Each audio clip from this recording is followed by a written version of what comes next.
রমেশ, তোর না আজকে ইন্টারভিউ ছিল, চাকরিটা হলো? না রে বন্ধু, চাকরিটা হলো না।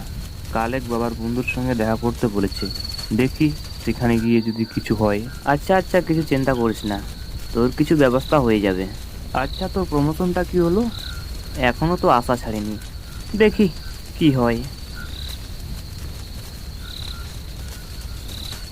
প্রতি রাতে খাবারের পর হরিদাসের চায়ের দোকানে আড্ডা দেওয়া সুজিত ও রমেশের পুরনো অভ্যাস।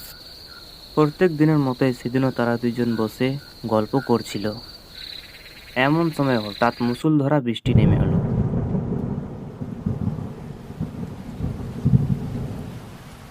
এই সেরে ছেড়ে বৃষ্টি শুরু হলো, এখন যে কি হবে?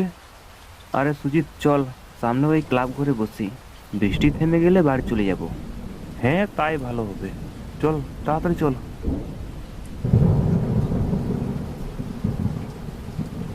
তখনই তারা দুইজন ক্লাব ঘরের কাছে চলে আসে।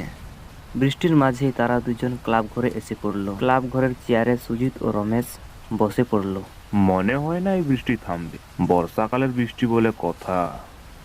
বৃষ্টিতে ভিজতে ভিজতে বাড়ি চলে গেলেই ভালো হবে। তুই এত ভাবছিস কেন? বৃষ্টি থামবে না থামবে, আর বৃষ্টি না থামলে এখানেই দুজন থেকে যাব। ওই দেখ, পাশে বিছানাও আছে। এই, তুই কি মজা করছিস? আরে মজা করব কেন, সত্যি বলছি। মাঝে মধ্যে অদ্ভুত কিছু করতে ভালোই লাগে, কি বলিস?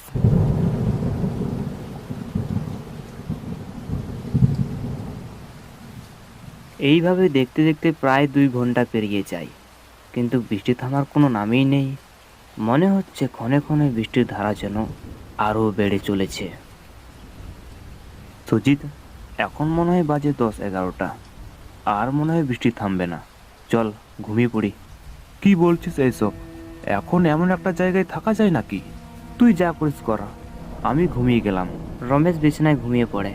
সুজিত চেয়ারে বসে থেকে বৃষ্টি থামার অপেক্ষা করতে থাকে। এরপরেও বৃষ্টি থামে না। সে তখনই রমেশের পাশে সেও ঘুমিয়ে যায়।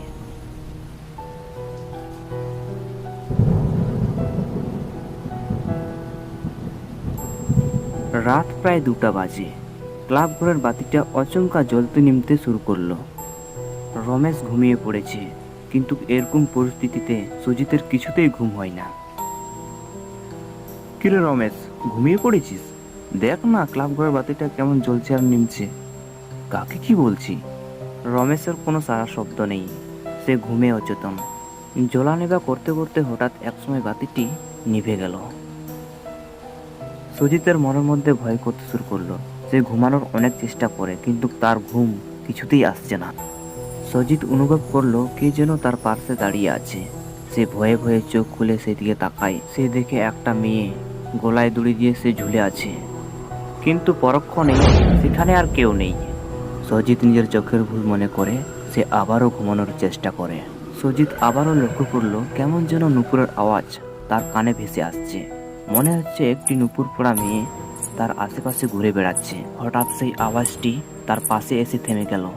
মনে হচ্ছিল তার পাশেই সেই মেয়েটি দাঁড়িয়ে আছে। সুজিত ভীতু ভীতু চোখে তাকিয়ে দেখলো, কিন্তু সেখানেতে কেউ নেই। এবার বিষয়টি সুজিতের কাছে সুবিধের মনে হচ্ছিল না। সে আবারও রমেশকে ডাকে, কিন্তু রমেশ একবার ঘুমালে মৃত মানুষের মতো। সুজিত রমেশকে একা ছেড়ে যেতেও পারছে না, কিন্তু আবার বৃষ্টিটি এখনো থামার কোনো নাম নেই। এমন সময় কে যেন দরজায় ধাক্কা দিতে শুরু করলো।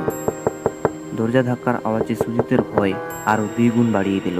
সুজিত ভয়ে ভয়ে দরজা খুলল, কিন্তু বাইরে গিয়ে দেখে বাইরে তো কেউ নেই।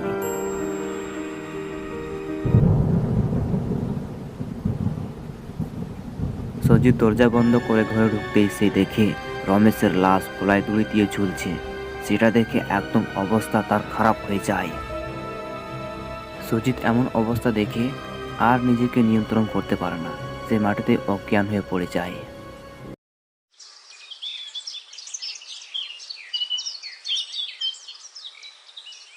পরের দিন সকালে যখন সুজিতের জ্ঞান ফিরে, সে নিজেকে দেখে বিছানায় শুয়ে আছে, আর তার আশেপাশে অনেক ভিড়। সে রমেশকে তার কাছে দেখে সে চমকে যায়। আরে রমেশ, তুই? হ্যাঁ, আমি। কাল তোর সঙ্গে কি হয়েছিল যে মাটিতে অজ্ঞান হয়ে পড়েছিলিস? তখনই সুজিত তার সঙ্গে রাতে ঘটে যাওয়া ঘটনাগুলি সব খুলে বলে। এইসব কথা শুনে একজন বলে উঠল, রাত্রেবেলা ক্লাব ঘুরে থাকা তোমাদের ঠিক হয়নি বাবু। তোমরা কিছু জানো না যে ক্লাব ঘুরে কি ঘটনা হয়েছিল? না, আমরা কিছু জানি না। কি হয়েছিল এমন ঘটনা? আজ থেকে প্রায় 6 মাস আগেকার ঘটনা। একদিন রাত্রেবেলা একটি মেয়ে বাড়ি ফিরছিল। ঠিক তখনই এখানে থাকা কিছু বাজে ছেলেগুলো দাঁড়িয়েছিল আর সেই মেয়েটিকে দেখে আজে বাজে কথা বলছিল। ও বেবি, কোথায় যাচ্ছ একা একা? আমাকেও সঙ্গে নিয়ে যাও। এমনি সময় আমিও কাজ শেষ করে সেই পথ দিয়ে বাড়ি ফিরছিলাম। ছেলেদেরকে এইভাবে দেখে আমি তাদেরকে বোকাচোকাও দিলাম। এই, এখানে তোমরা কি করছো? এই তোমাদের কিছু ছেলেগুলোর জন্যই আশেপাশে কোনো মেয়ে ঘোরাঘুরি করতে পারে না। আমার কথাতে ছেলেগুলো চুপ হয়েছিল আর এমনিতেও আমার দেরি হয়ে যাচ্ছিল, আর সেদিকে খেয়াল না করে আমি তাড়াতাড়ি বাড়ির দিকে যেতে লাগলাম।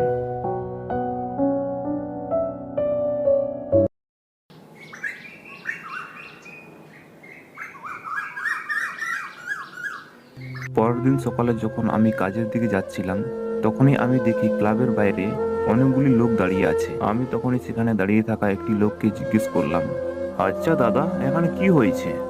আর এতগুলো লোক কেন এই ক্লাবের বাইরে? তুমি ক্লাবের ভিতরে গেলেই দেখতে পারবে। তখনই আমি ক্লাবের ভিতরে চলে যাই। তখনই আমি ক্লাবের ভিতরে গিয়ে দেখি সেই মেয়েটির লাশ গলায় দড়ি দিয়ে ঝুলছে। মেয়েটির সঙ্গে সেই রাতে অনেক খারাপ কাজ হয়েছে। বাজে ছেলেগুলো তাকে নির্মমভাবে হত্যা করেছে।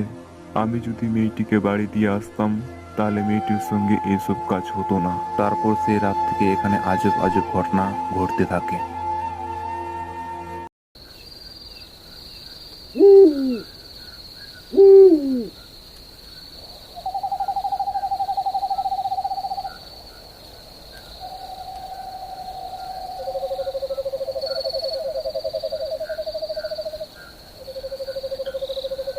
দাদু, ও দাদু, আমি আজ তোমার কাছে ঘুমাবো। আচ্ছা দাদু ভাই, ঠিক আছে। দাদু, আজ আমি তোমার কাছ থেকে একটা ভূতের গল্প শুনবো। আমার বন্ধুরা আমার কাছ থেকে একটা ভূতের গল্প শুনতে চায়। ভূতের গল্প শুনবে দাদু ভাই? ভয় করবে না তো? না না দাদু, আমি একটুকু ভয় পাবো না। তুমি একটা ভূতের গল্প বলো। তবে তাহলে শুন। আজ থেকে প্রায় 20 বছর আগেকার কথা। আমি তখন প্রাপ্তবয়স্ক এক যুবক। রাতের বেলা গ্রাম ও বাজার পাহারা দেওয়াই আমার কাজ। তখন আমি বেতন ভালোই পেতাম, মাসে 4000 করে। সেদিন ছিল অমাবস্যার রাত। সেদিন বেশ ভালোই অন্ধকার ছিল। আমি একটা হেরিকেন নিয়ে গ্রামের মধ্য দিয়ে পাহারা দিতে যাচ্ছিলাম। গ্রামটা অবশ্যই অনেক ছোট। এখন চারদিকে বাড়িঘর হয়েছে। তখন সেরকম বাড়িঘর ছিল না। চারিদিকে শুধু জঙ্গল আর জঙ্গল ছিল। আমি যখন দোকানপাটগুলি দেখে জমিদারের বাড়ির পাশ দিয়ে যাচ্ছিলাম, তখনই আমি শুনতে পেলাম রাতের অন্ধকারে কে যেন পুকুরে স্নান করছে। পুকুরে স্নান করার শব্দে আমি তখনই সঙ্গে সঙ্গে দাঁড়িয়ে গেলাম। আশ্চর্য ব্যাপার, এত রাত্রে পুকুরে কে স্নান করছে? আমি তখনই সেই পুকুরের দিকে হাঁটতে লাগলাম। আমি সেই পুকুরের কাছে এসে দেখলাম একটি মহিলা পুকুরে স্নান করছে। আমি তখনই সেখানে দাঁড়িয়ে গেলাম। আমি চারিপাশটা ঘুরে দেখলাম শুধু অন্ধকার আর জঙ্গল, কোথাও মানুষজন নেই। আর এই নির্জন জায়গায় একটি মহিলা পুকুরে স্নান করছে। আমি তাকে জিজ্ঞেস করলাম, কে আপনি? আর এত রাত্রে আপনি স্নান করছেন কেন? আমার কথা শুনে মহিলাটি কোনো কিছুই উত্তর দিল না। তাকে দেখে আমার মনের মধ্যে ভয় করতে শুরু করলো। তখনই সেই মহিলাটি পুকুর থেকে উঠে আসলো। আমি আবারও তাকে জিজ্ঞেস করলাম, কে আপনি? আর এত রাত্রে আপনি এই পুকুরে কি করছেন? আসলে আমি বিপদে পড়েছি। আমার স্বামীর শরীর ভীষণ অসুস্থ। টাকার অভাবে আমার স্বামীকে চিকিৎসাও করাতে পারিনি। আমাকে দয়া করে সাহায্য করুন। মেয়েটির কথা শুনে আমার ভীষণ মায়া হলো। যদিও এই মেয়েটিকে গ্রামে আর কোনোদিন দেখিনি, তবুও তাকে সাহায্য করতে আমি রাজি হলাম। আচ্ছা ঠিক আছে, চলুন। আপনার স্বামীর কি হয়েছে? যদি খুব খারাপ অবস্থা হয় তাহলে কাল সকালে শহরের হাসপাতালে নিয়ে যেতে হবে। আপনাকে অসংখ্য ধন্যবাদ। চলুন আমার সাথে। তখনই আমি মেয়েটির পিছু পিছু তার সঙ্গে যেতে লাগলাম। কেন জানি না আজ যেন আমার অস্বাভাবিক লাগছে। আমি কোনো ভুল করছি না তো? যদি মেয়েটি আমাকে মিথ্যে কথা বলে আর আমার ক্ষতি করার চেষ্টা করে, আমার মনের মধ্যে ভয় করতে শুরু করলো। এইসব কথা ভাবতে ভাবতে মেয়েটির পিছু পিছু কখন যেন আমি গভীর জঙ্গলে চলে আসছি, আমি কিছুই খেয়াল করিনি। এই গভীর জঙ্গলে নিজেকে একা দেখে আমার ভীষণ ভয় করতে শুরু করছে। শুধু জঙ্গলের ঝিঝি পোকার ডাক আর শিয়ালের আওয়াজ শোনা যাচ্ছে। আমি মনে মনে ভাবতে লাগলাম, গত 10 বছর এই চাকরি করছি, এর আগে তো এরকম ঘটনা হয়নি। আজ আমার সঙ্গে কোনো খারাপ কিছু তো হবে না। এসব কথা ভাবতে ভাবতেই আমি মেয়েটির পিছু পিছু হেঁটেই চলেছি। এইসব ভাবতেই আমি সামনে দেখি দুটি লাশ। সেই দুটি লাশগুলিকে দেখে আমার প্রচন্ড ভয় করতে শুরু করলো। সে কি, এটা কার লাশ? বলে মেয়েটি আমার চোখের সামনেই অদৃশ্য হয়ে গেল। মেয়েটির দিকে আমি তাকিয়ে দেখি মেয়েটি আমার সামনে নেই। জঙ্গলে আমি আর এই লাশ দুটি ছাড়া আর কেউ নেই। এবার আমি লাশগুলিকে ভালো করে দেখলাম। আমি দেখলাম সেই মেয়েটি ভয়ে আমার হাত পা শুকিয়ে আসছে। আমি কি করব কিছুই বুঝতে পারছি না। তখনই ওই মেয়েটি আমার চোখের সামনে আবার চলে আসে। কে তুমি? আমি তোমার কি ক্ষতি করেছি? কেন আমাকে মারতে চাও? আমাকে ছেড়ে দাও, আমাকে মেরো না। আমি তো তোমারই সাহায্যই করছিলাম। আমি তোমার কোনো ক্ষতি করব না, আমাদের শেষ কাজটা করে দাও। অনেক দিন থেকে আমাদের লাশ এই জঙ্গলের মধ্যে পড়ে আছে, আমাদেরকে সাহায্য করো। আর যদি আমার কথা না শোনো, আমি তোমাকে শেষ করে ফেলবো। আমাকে মেরো না, আমি তোমাদের শেষ কাজটি করব। আমি কথা দিচ্ছি, আমাকে মেরো না। আচ্ছা, তোমাদের সঙ্গে এমন কি হয়েছিল? তোমাদের দেহগুলি এইভাবে পড়ে আছে কেন? আমরা দুইজন এই জঙ্গলের পথ দিয়ে বাড়ি ফিরছিলাম। ফেরার পথে দুই ডাকাত আমাদেরকে ঘিরে নেই, আমাদের সবকিছু নিয়ে আমাদেরকে হত্যা করে দেয়। দয়া করে আমাদের দুজনের সৎকারটা করে দাও। এই কথা বলে ওই মহিলাটি অদৃশ্য হয়ে চলে যায়।